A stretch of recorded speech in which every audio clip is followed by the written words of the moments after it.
For me, one of the most exciting new products in the video over IP arena is the HD Media Player. The HD Media Player's primary function is to let you select media from a variety of sources, like your computer's hard drive, websites like YouTube, or streaming content providers like Netflix, and view that media on your HD television. In the past few years, a large number of companies have come out with their own players, each trying to capture market share by providing the best compatibility with the most file formats, resolutions, file systems, content providers, etc. With prices dropping below $100, these players are becoming a must-have component of any home theater system. Here's a comparison of some HD players put together by Amazon.com. As you can see, the majority of players now have the ability to display content in 1080p, although in reality, a lot of the content you may access through providers like Hulu Plus may only be in 720p or less. Content isn't limited to video either.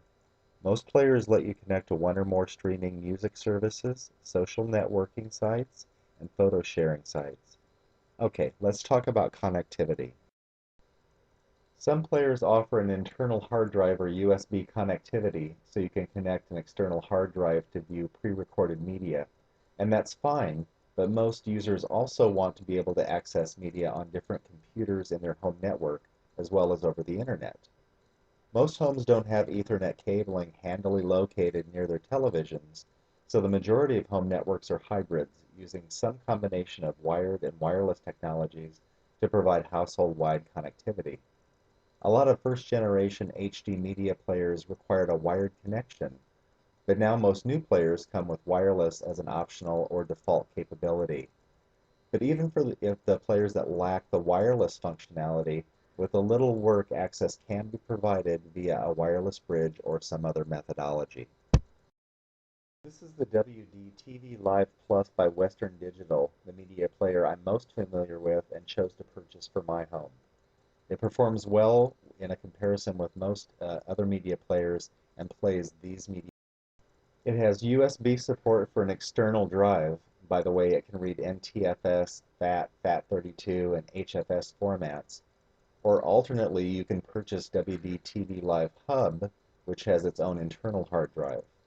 It also has an optional USB wireless adapter or a power line adapter kit and is Windows 7 compatible, so it lets you use the Windows 7 Play To feature to stream music from your Windows 7 PC directly to the player. All of this comes in a very small enclosure measuring just 5 inches by 4 inches by 1 3/4 inches.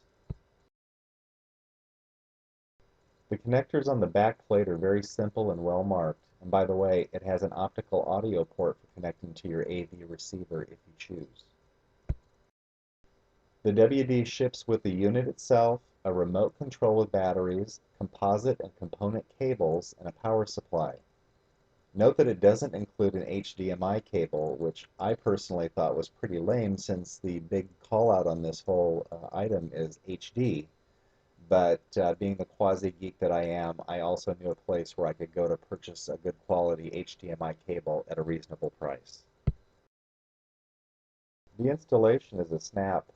Put power to the player, connect a USB device if you want, connect the Ethernet cable, or use one of the wireless alternatives, and connect to your TV. For the wired setup, you move through a few screens, providing some basic network information, and you're connected. For wireless, you connect the optional wireless adapter and then go through a similar network setup. The remote is small and pretty simple. It does fine for the most part, although one area that needs improvement is the ability to quickly move forward or backward in the video you're watching.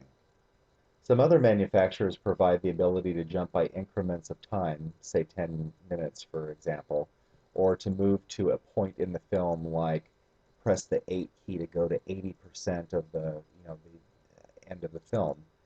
The WD only lets you fast forward or backward in 2 by, 4 by, 8 by, or 16 by, and it's a bit cumbersome. Selecting content is fairly simple. A menu guide walks you through accessing media on your home network or from a variety of content providers. After signing up and identifying yourself for the first time, subsequent connections to providers are at the press of a button. I chose Netflix as my primary content provider, and I've watched many full-length films and lots of TV series as well, and it's been extremely rare to have any delay. My internet provider is Comcast, but I don't pay for anything beyond just the regular broadband service, so I've been impressed with how few problems I've actually encountered. If you haven't researched HD media players before, I hope this short presentation has piqued your curiosity.